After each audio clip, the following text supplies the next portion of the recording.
واصحاب سیدنا محمد وبارک وسلم علیہ۔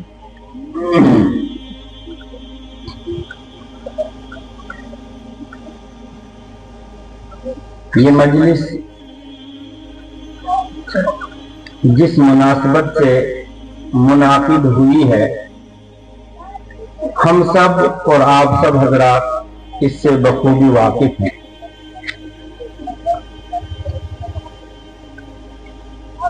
اس مدرسے کے طلباء نے قرآن کریم کو مکمل کیا ہے۔ ان کی آج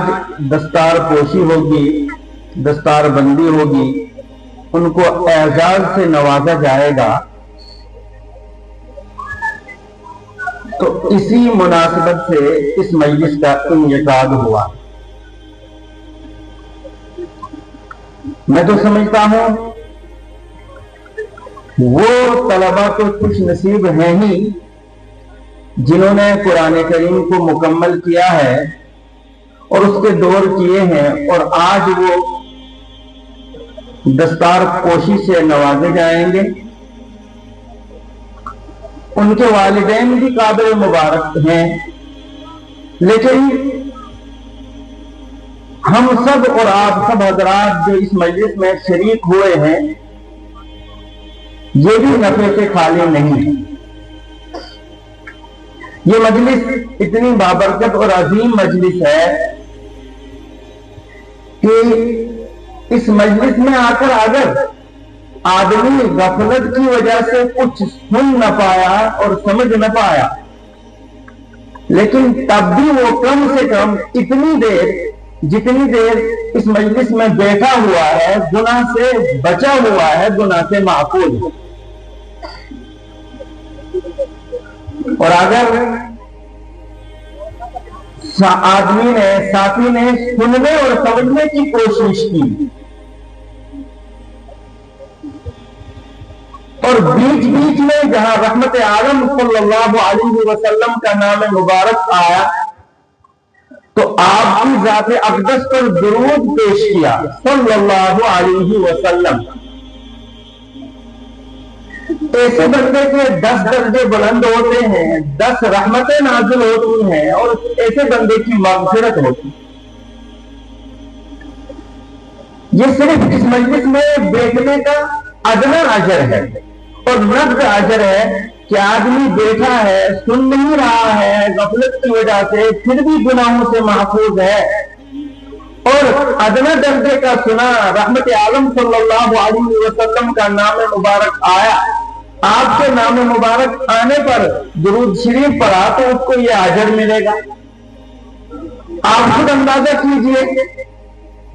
جو آدمی سنے گا اور سننے کے بعد پھر عمل کرے گا اور دوسروں تک یہ بات پہنچائے گا تو وہ اللہ رب العزت اس کو کتنے ہی اجر سے نہیں نوازیں گے۔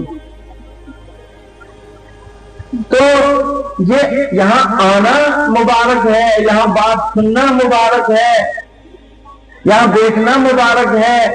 ان معصوم بچوں کو محبت کی نگاہ سے دیکھنا یہ مبارک ہے، قابل مبارک ہے اور عبادت ہے۔ لہذا میں ایک طالب علم ہوں، میں آپ کے سامنے کیا گفتگو کروں، لیکن طالب علمانہ حیثیت سے میری ایک گزارش ہے، اب کے بعد جو مجلس ہونے والی ہے اس کو ہم دل جمی سے اور محبت سے، اخلاص سے اور عمل کی نیت سے سنیں گے اور پھر دوسروں تک بھی یہ بات پہنچائیں گے، انشاءاللہ دنیا میں بھی نفع ہوگا اور آخرت میں بھی نفع ہوگا۔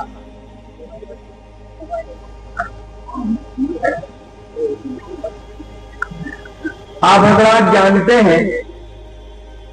نماز میں جو سورت ہم ہر رکعت میں پڑھتے ہیں اس سے سورہ فاتح کہا جاتا ہے۔ یہ الگ مسئلہ ہے کتنی رکعتوں میں اس سورت کا پڑھنا واجب ہے اور کتنی رکعتوں میں اس سورت کا پڑھنا سنت ہے، کس صورت میں نماز فاسد ہو جاتی ہے اور کس صورت میں نماز باقی رہتی ہے، یہ ایک تفصیلی مسئلہ ہے. اور اتنا علم سیکھنا ایک مسلمان مرد عورت کے لیے ضروری ہے جس سے اس کو حلال اور حرام کی پہچان آ سکے اور وہ روزمرہ کے مسائل کو جان کر زندگی گزار سکے. لیکن کتنی لاپرواہی ہے یہ میرے اور آپ کے سامنے ہے. بہرحال سورہ فاتح یہ رب العالمین کے سامنے درخواست ہے کہ بندہ اللہ رب العزت سے درخواست کرتا ہے، گزارش کرتا ہے، اور قربان رب تعالیٰ کی ذات پر رب تعالیٰ نے یہ درخواست کرنا سکھایا بھی. دنیا کا کوئی آفیسر، کوئی آقا، کوئی ذمہ دار ایسا نہیں ہے کہ وہ درخواست دہندہ کو، درخواست دینے والے کو درخواست سکھائے. اگر کائنات میں کوئی ذات ہے تو وہ رب العالمین کی ذات ہے کہ بندے کو درخواست دینا اور پڑھنا سکھایا، اور اس کے بعد حکم دیا کہ آپ ہر نماز میں جو ہے یہ درخواست کرتے رہو رب کے حضور، رب کے سامنے. اس میں ایک آیت ہے، بندہ جب تلاوت کرتا ہے تو آیت ہے اہدنا الصراط المستقیم، پروردگار عالم مجھے سیدھا راستہ نصیب فرما، سیدھے راستے کی رہنمائی فرما. سوال پیدا ہوتا ہے کہ سیدھا راستہ ہے کہاں اور سیدھا راستہ کس چیز سے نصیب ہوگا؟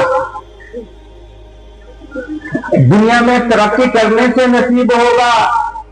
دنیا کے اعلیٰ عہدے حاصل کرنے سے نصیب ہوگا، دنیا کی تعلیم میں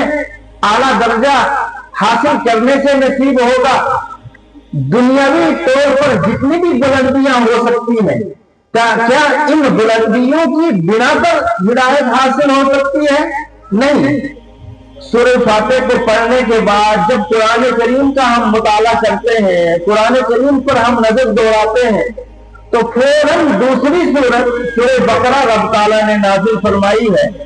شروع فرمائی ہے الف لام میم ذالک الکتاب لا ریب فیہ ہدی للمتقین. حبیب صلی اللہ علیہ وسلم میں آپ کے توسط سے امت کو یہ قرآن دے رہا ہوں. میں نے ان کو یہ بتلایا کہ آپ صحیح راستے کی رہنمائی مانگیے، کہیں ایسا نہ ہو کہ یہ بھٹک جائیں، یہ گمراہ ہو جائیں اور طرح طرح کے گھاٹیوں سے گزرنے لگ جائیں اور ان کو صحیح راستہ نہ ملے. اگر صحیح راستہ امت محمد کو ملے گا تو وہ قرآن کے توسط سے اور قرآن کے ذریعے ملے گا. ان هذا القرآن يهدي للتي هي اقوم ويبشر المؤمنين الذين يعملون الصالحات ان لهم اجرا حسنا. قرآن کریم کا ارشاد ہے کہ یہ قرآن کریم ہی ایسی کتاب ہے، ایسی چیز ہے جو سیدھے اور درست راستے کی رہنمائی کرتی ہے. اس کے علاوہ دنیا کی اور کوئی کتاب ایسی نہیں ہے جو درست اور سیدھے راستے کی رہنمائی کر سکتی ہو. ہاں، رسول اللہ صلی اللہ علیہ وسلم کی تعلیمات، آپ کے ارشادات، آپ کے افعال اور آپ کے اقوال یہ تو انسان کی رہنمائی کر سکتے ہیں، لیکن قرآن کریم کے علاوہ دنیا کی اور کوئی کتاب، کسی مذہب کی اور کوئی کتاب انسانوں کو راہ راست پر نہیں لا سکتی ہے، سکون نصیب نہیں کر سکتی ہے، دنیا اور آخرت کی عزتوں سے نہیں نواز سکتی ہے. بلکہ واحد قرآن کریم ہے جو انسانوں کی رہنمائی کا ذریعہ ہے. ان هذا القرآن يهدي للتي هي اقوم ويبشر المؤمنين الذين يعملون الصالحات. ایسے ایمان والے جو اللہ سے ڈرتے ہیں، اللہ پر ایمان لاتے ہیں، رسالت پر ایمان لاتے ہیں، آخرت پر ایمان لاتے ہیں اور نیکی کی زندگی گزارتے ہیں، ایسے لوگوں کو رحمت عالم صلی اللہ علیہ وسلم قرآن کے ذریعے سے خوشخبری سنانے آئے ہیں کہ تمہارا مرتبہ دنیا میں بھی بلند ہے اور تمہارا مرتبہ آخرت میں بھی بلند ہے۔ اس مناسبت سے ایک حدیث شریف یاد آئی، رسول اللہ صلی اللہ علیہ وسلم کا ارشاد ہے کہ جنت کے درجات کی تعداد اتنی ہے جتنی قرآن کریم کی آیتوں کی تعداد ہے۔ جنت میں جو درجے ہیں ان کی تعداد اتنی ہے جتنی قرآن کریم کی آیتوں کی تعداد ہے، اور علماء نے لکھا ہے 6666 جو آیتیں ہیں قرآن کریم کی، تو معلوم ہوا جنت میں درجے بھی جو ہیں وہ 6666 ہیں۔ جس بندے نے قرآن کریم کو زبانی یاد کیا ہوگا، عملایا ہوگا، تو حدیث میں آتا ہے کہ کل جب جنت میں ایسے بندے کا داخلہ ہوگا تو اس کو کہا جائے گا اقرا، پڑھ، ورتقی، اور چڑھتا جا، اور پڑھنا ایسا جیسے کہ تو دنیا میں پڑھتا تھا، اور چڑھتا جا، ایک آیت پڑھ، ایک درجہ چڑھ، ایک آیت پڑھ، ایک درجہ چڑھ، یہاں تک کہ تیری آخری منزل وہ ہے جہاں پر تیری آخری آیت جو ہے ہوگی، یعنی من الجنۃ والناس جہاں پر ختم ہوگا وہاں پر تیرا درجہ ہوگا، وہاں پر تیرا مقام ہے۔ علماء موجود ہیں، حدیث شریف میں آتا ہے کہ جن والدین نے اپنے اولاد کو قرآن کریم کی تعلیم دی، حافظ قرآن بنایا، قرآن کریم کو اپنے بچوں کو یاد کرایا، قرآن کریم ان کے سینوں میں محفوظ ہے، تو کل قیامت کے دن اس بچے کے درجات تو بلند ہوں گے جس نے قرآن کریم کو سینے سے لگایا، جس نے پڑھا، لیکن ان والدین کو بھی جنت میں تاج پہنایا جائے گا، ایسا تاج کہ دوسرے لوگ دیکھ کر حیران اور سجدہ رہ جائیں گے۔ یہ تو آخرت کا مرتبہ ہے، آخرت کا مقام ہے، آخرت کی بلندی ہے، آخرت کی درجہ، آخرت کی جو ہے درجہ بندی ہے۔ ابھی اس دنیا میں قرآن کریم پڑھنے کے کچھ فوائد ہیں یا نہیں؟ انسان جب قرآن کریم کی تلاوت کرتا ہے تو دل کا زنگ دور ہوتا ہے۔ دو چیزوں سے دل کا زنگ دور ہوتا ہے، کسی رہنما عالم کا آپ بیان سنیں اور اخلاص کے ساتھ سنیں تو دل کا زنگ دور ہوتا ہے، دل کا میل دور ہوتا ہے۔ قرآن کریم کی تلاوت کریں اخلاص کے ساتھ، للہیت کے ساتھ، یعنی اللہ کی محبت میں، اللہ کی رضا کے لیے، ثواب کی نیت سے، تو دل کا میل دور ہوتا ہے، دل کا زنگ دور ہوتا ہے۔ ایک تو یہ فائدہ ہے کہ انسان کے جو ہے انسان کے دل کا زنگ دور ہوتا ہے۔ دوسرا، جب وہ الف لام میم پڑھتا ہے تو ہمارے سامنے ایسا ہے کہ ہم سمجھتے ہیں یہ 3 حرف ہے، اور ہماری عقل یہ مانتی ہے کہ 3 نیکیاں ملیں گی۔ فرمایا رحمت عالم صلی اللہ علیہ وسلم نے کہ جس نے قرآن کریم کی تلاوت کی تو ایک حرف پڑھنے پر اس کو 10 نیکیاں ملیں گی، نہ کہ 1 نیکی۔ اور فرمایا میں نہیں کہتا الف لام میم ایک حرف ہے، بلکہ یہ 3 حرف ہے، تو صرف اگر کسی نے جو ہے الف لام میم کی تلاوت کی تو 30 نیکیوں کا مشترک ہوا۔ اور اگر کوئی آدمی قرآن کریم کو معنی اور مفہوم کے ساتھ پڑھتا ہے، لیکن معنی اور مفہوم بھی وہی معتبر ہوگا جس کی رہنمائی علماء کریں گے، کیونکہ آج آئے دن دنیا میں نئے نئے فتنے ابھر رہے ہیں، تو معتبر علماء جس معنی، جس ترجمہ، جس مفہوم کی تائید کرے، اس معنی اور اس مفہوم کے ساتھ، اس ترجمے کے ساتھ اگر قرآن کریم کی تلاوت کرتا ہے تو اس کو اب 30 ہی نیکیاں نہیں ملیں گی، بلکہ ایک کلمہ پڑھنے پر اس کو 27 درجہ ثواب ملے گا، 27 گنا اس کو ثواب ملتا ہے قرآن کریم کو سمجھنے کی بنا پر۔ سمجھ کر اگر کوئی پڑھتا ہے، کوئی تلاوت کرتا ہے، اور اگر عالم قرآن کریم کی تلاوت کرتا ہے، اور کرنا چاہیے، تو قرآن کریم کے جتنے بھی علوم ہوتے ہیں وہ اس کے سامنے کھل جاتے ہیں، واضح ہو جاتے ہیں کہ اللہ رب العزت نے مجھے کیا کچھ پیغام دیا، بندگان خدا کو کیا کچھ پیغام دیا، وہ قرآن کریم میں ہے۔ قرآن کریم سے گفتگو کرے گا تو بے اللہ کا پیغام اس کو ملا۔ حدیث کی تشریح میں علماء کرام لکھتے ہیں کہ اگر کسی کا جی چاہتا ہے کہ رب سے ملاقات کرے، رب سے گفتگو کرے، تو وہ نماز کی نیت باندھے اور گفتگو نماز پڑھنے لگ جائے، ایسے کہ لگتا ہے کہ یہ اس کی آخری نماز ہے، تو یہ اللہ رب العزت سے ہم کلام ہو رہا ہے، اللہ سے گفتگو کر رہا ہے، اللہ سے سرگوشی کر رہا ہے۔ یہ بخاری کی روایت بھی ہے کہ جو چاہتا ہے اللہ سے گفتگو کرے وہ نماز پڑھے۔ اور اگر کسی نے یہ دیکھنا ہو کہ اللہ رب العزت نے میرے لیے کیا پیغام اور کیا میسج بھیجا ہے، تو وہ قرآن کریم کو کھولے، قرآن کریم کو پڑھے، قرآن کریم کی تلاوت کرے، تو رب تعالیٰ کے پیغامات اس کے سامنے آئیں گے کہ رب تعالیٰ کیا کچھ کہہ رہا ہے،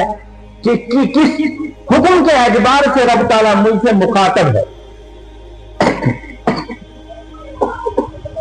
اور ایک اور نقد فائدہ، لیکن اگر آدمی غور و فکر کرے، اس قرآن ایک دور تھا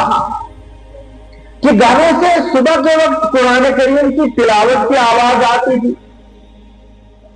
پھر تھوڑا سا دور بدلا تو کم تلاوت کی جانے لگی، اور جو ہے اخبار اور پیپر گھروں میں آنے لگے۔ پھر بھی اتنا برا یہ نہیں تھا، قرآن کریم کی تلاوت کسی نہ کسی درجے میں ہوتی تھی، اخبار اور پیپر اگر پڑھا جائے معلومات کے لیے تو کوئی برا نہیں۔ لیکن پھر زمانہ بدلا، پھر جو ہے کروٹ کھائی زمانے نے، تو اب موبائل جو ہے لوگوں کے ہاتھوں میں آیا، نہ شام کو قرآن کریم کے پڑھنے کی آواز آتی ہے، نہ صبح پڑھنے کی آواز آتی ہے، بچے تو بچے، جوان تو جوان، بوڑھے بھی اس موبائل میں اپنے غلام بنا لیے کہ قرآن کریم ہفتے گزر جاتے ہیں، قرآن کریم کو دیکھنا نصیب نہیں ہوتا ہے۔ بس کسی کی وفات ہو گئی تو ممکن ہے اس موقع پر جو ہے بعض افراد کی آنکھیں قرآن کریم کی زیارت کرتی ہوں گی، ورنہ جو ہے بہت کم۔ جبکہ قرآن کریم کوئی ایسی کتاب اور کوئی ایسی چیز نہیں ہے جس کے لیے اللہ رب العزت نے فرمایا ہو کہ یہ تمہاری رہنما ہے، صرف قرآن کریم کے لیے ارشاد فرمایا، اور فرمایا کہ یہ تمہارا امام ہے، صرف قرآن کریم کے لیے فرمایا کہ تمہارے ظاہری اور باطنی بیماریوں کی شفا ہے، قرآن کریم کے لیے فرمایا کہ یہ تمہارے لیے باعث رحمت ہے، تو قرآن کریم کے لیے فرمایا۔ کسی اور چیز کو اللہ رب العزت نے اتنی جو ہے خیر کا ذریعہ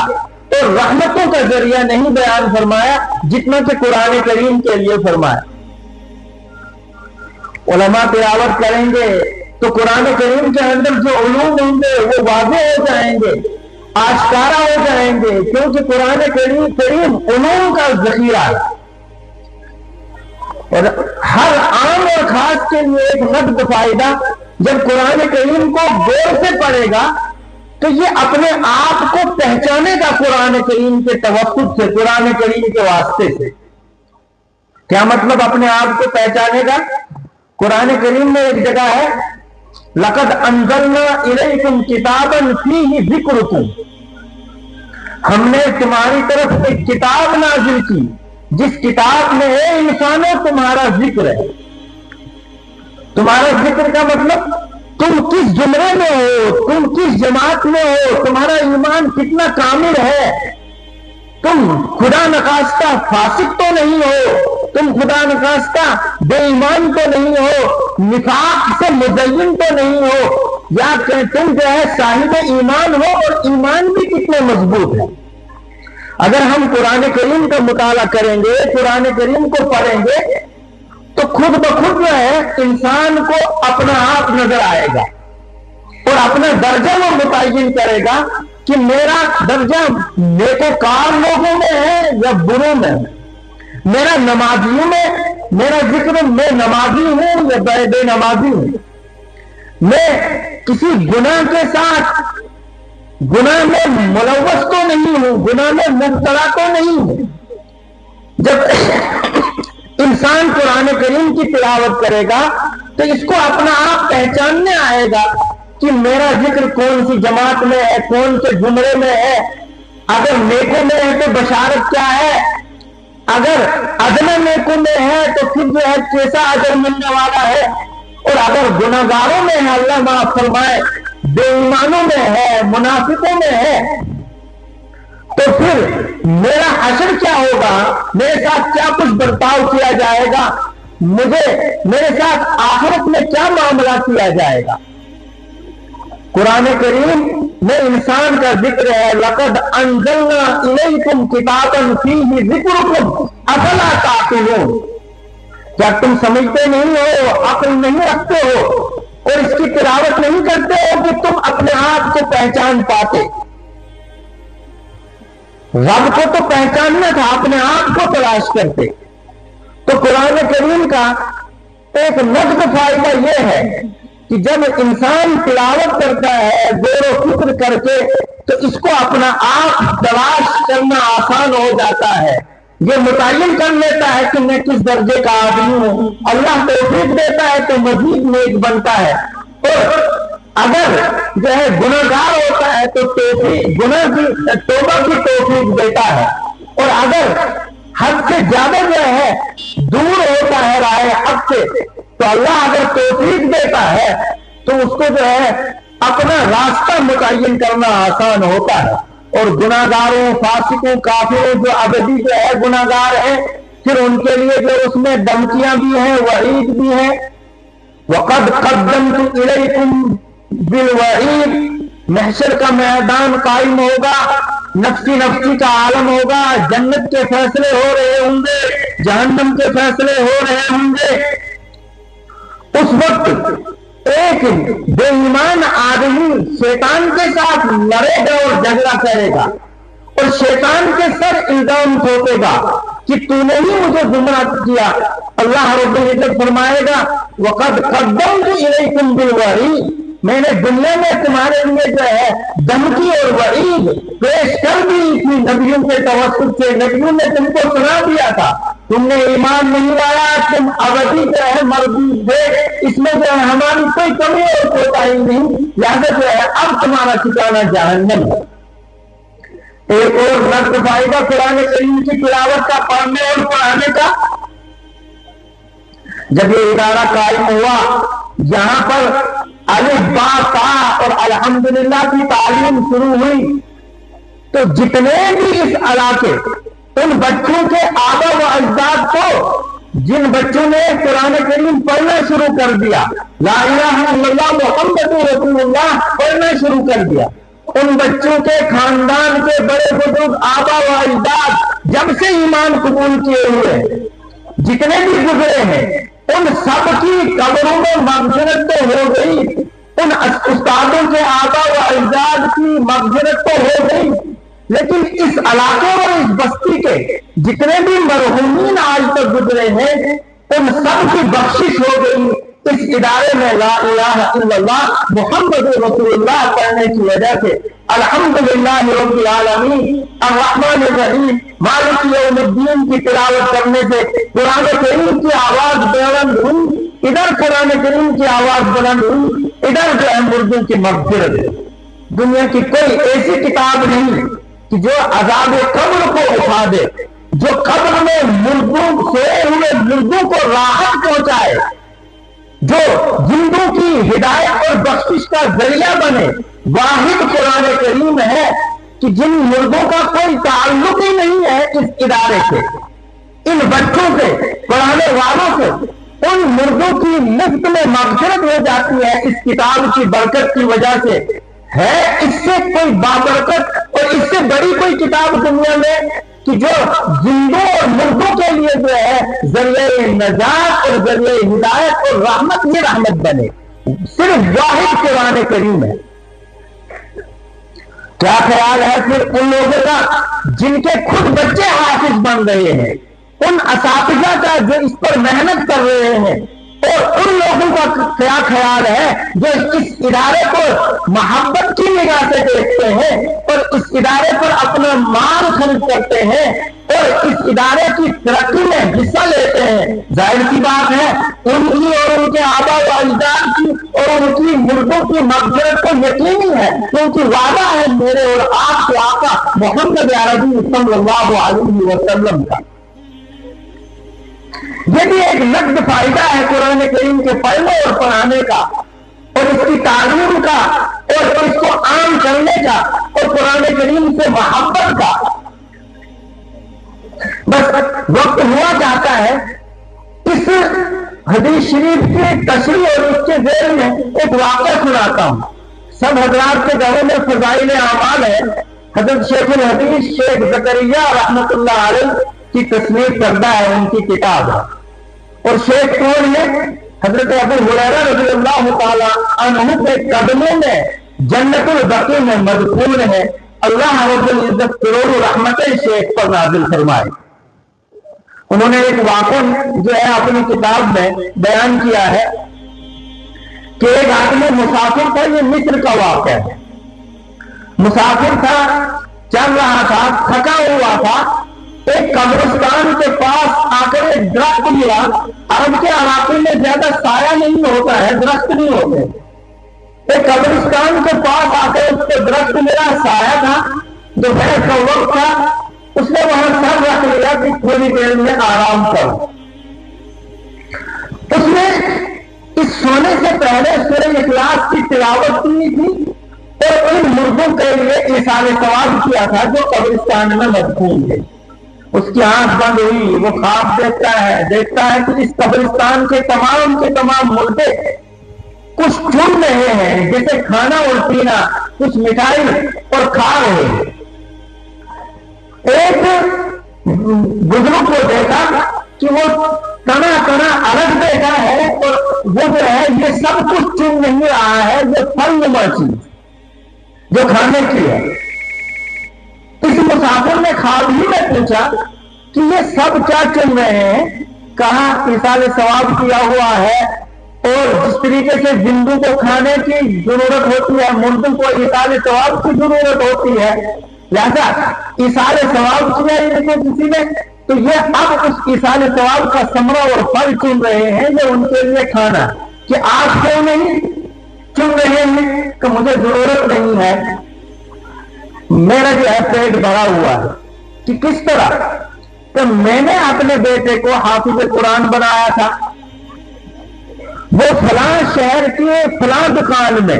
یہ کام کرتا ہے، اس کے پاس قرآن کریم ہے، وہ روزانہ قرآن کریم پڑھتا رہتا ہے اور اپنے کاروبار میں بھی مشغول ہوتا ہے اور پڑھ کر میرے لیے ایثار ثواب کرتا ہے، لہذا مجھے اتنا وافر مقدار میں پہنچ جاتا ہے کہ اب مجھے کسی اور کے ایثار ثواب کی حاجت اور ضرورت نہیں ہے۔ اس کی آنکھ کھلی اس مسافر کی، یہ وہاں سے نکلا اور نکلنے کے بعد جانا ہی تھا مصر شہر میں،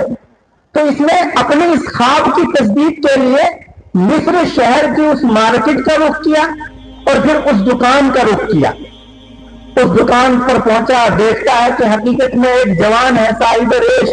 اور پوچھا کیا کام کرتا ہے؟ تو کہا یہ کام کرتا ہوں۔ پھر اس کے بعد دیکھا کہ وہ قرآن کریم اس کے سامنے رکھا ہوا ہے اور قرآن کریم اس کا مطلب وہ تلاوت کر رہا ہوتا ہے، تو اس نے پوچھا تو اس بچے نے، اس جوان نے تصدیق کر لی کہ یہ بات صحیح ہے، میں قرآن کریم کی تلاوت کیا کرتا ہوں اور اپنے والد کو اس کا ایثار ثواب کرتا ہوں، آپ نے جو دیکھا اور حق دیکھا۔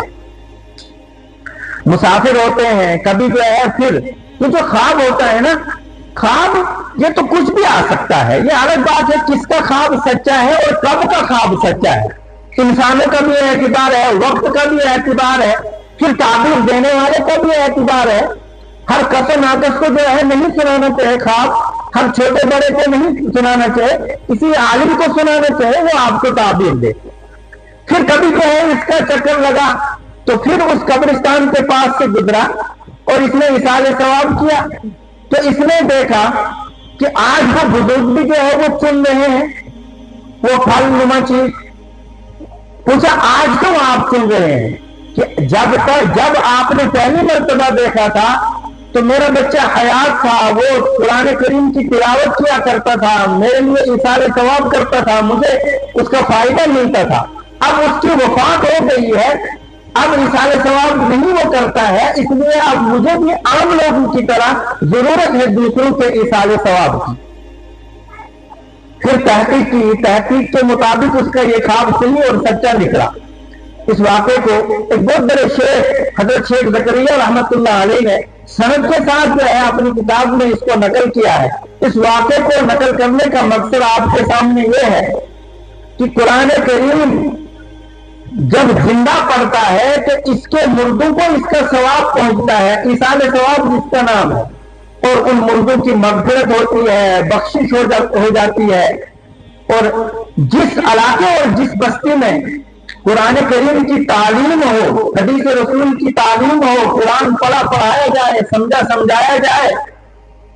وہ علاقہ بے خوف ہوتا ہے، فتنوں سے محفوظ ہوتا ہے، اور رب تعالیٰ اس کو اتنا غنی اور بے نیاز کرتا ہے، اتنا غنی اور بے نیاز کہ دوسروں کو دینے والا ہوتا ہے، وہ محتاج نہیں ہوتا ہے. اہل ایمان سوال کریں گے ہم تو مسلمان ہیں، ہمارے ساتھ جو ہے یہ معاملہ کیوں نہیں؟ تو اس کی وجہ یہ ہے کہ ہم اپنے آپ اپنے گریبان میں جھانکیں. کہیں ایسا تو نہیں ہے کہ قرآن کریم کے ساتھ زیادتی برتی جا رہی ہے، اس کو عملایا نہیں جاتا ہے، اس کو اپنایا نہیں جاتا ہے، اس کی تلاوت نہیں کی جاتی ہے. آج بھی اگر اکا دکا گھروں میں تلاوت ہو رہی ہوگی تو بوڑھی اماں کرتی ہے، بوڑھا ابا کر رہا ہے، جوان جو ہے لیٹے ہوئے ہیں 10 بجے آج موبائل کی بدولت جو ہے بیدار ہوتے ہیں. تو ظاہر سی بات ہے کہاں سے خیر کا فیصلہ ہوگا، چین کا فیصلہ ہوگا، سکون کا فیصلہ ہوگا، امن کا فیصلہ ہوگا، رزق اور روزی کا فیصلہ ہوگا. اس لیے کہ جب قرآن کریم کی تعظیم نہیں، قرآن کریم کی تعظیم کا ایک طریقہ یہی ہے کہ اس کی تلاوت کی جائے. اور جب ہم قرآن کریم کی تلاوت نہیں کرتے ہیں، پڑھتے پڑھاتے نہیں ہے، تو اس کا مطلب جو ہے اس کی تعظیم نہیں کرتے. اور ایک بہت بڑے مفسر ہیں امام قرطبی رحمہ اللہ، چودھویں پارے میں ہم نے تفسیر کے ذیل میں ایک روایت نقل کی ہے جس نے قرآن کی عزت کی، احترام کیا، اس نے اللہ کی عزت اور احترام کیا. اور جس نے قرآن کی توہین کی، نعوذ باللہ، اس نے اللہ کی توہین کی. ذرا آج کی اس مجلس میں ابھی علماء کے بیان ہوں گے، آپ بھی جمی سے سنیں گے، پھر ہم سب دور کریں گے گھر جا کر اور اپنے بچوں کو، اپنے اہل و عیال کو کچھ دور کرنے پر مجبور کریں گے. کہیں ایسا تو نہیں ہے جو وہ حدیث شریف میں نے تلاوت کی، القرآن حجۃ لک او علیک، کل قیامت کے دن قرآن یا تو ہمارے حق میں دلیل بنے گا یا پھر ہمارے خلاف جو ہے دلیل بنے گا. اور کہیں ایسا تو نہیں محشر کے میدان میں رسول اللہ صلی اللہ علیہ وسلم شکوہ کریں گے، وقال الرسول یا رب ان قوم اتخذوا هذا القرآن مهجورا، کہ میری اس قوم نے قرآن کو چھوڑ دیا تھا، پس پشت ڈال دیا تھا. دنیا محفوظ تھی، اولاد محفوظ تھی، اور دنیا کی بیکار چیزیں محفوظ تھی، لیکن قرآن کریم سے کوئی سروکار نہیں تھا. نہ تلاوت ہوتی تھی، نہ جو ہے اس کو عزت کیا جاتا تھا، نہ اس کے معنی اور مفہوم کو سکھا اور سکھایا جاتا تھا. اور اس کے پڑھنے اور پڑھانے والوں کو سمجھتے تھے کہ یہ اپاہج ہے، یہ کیا کھائیں گے اور کیا پیئیں گے. بس آخری بات، آپ نے دنیا میں دیکھا ہوگا بڑے بڑے ڈگری ہولڈر احتجاج کو کرتے ہیں، خودکشی کو کرتے ہیں، نہ جانے کیا کیا ہڑتالیں کرتے ہیں،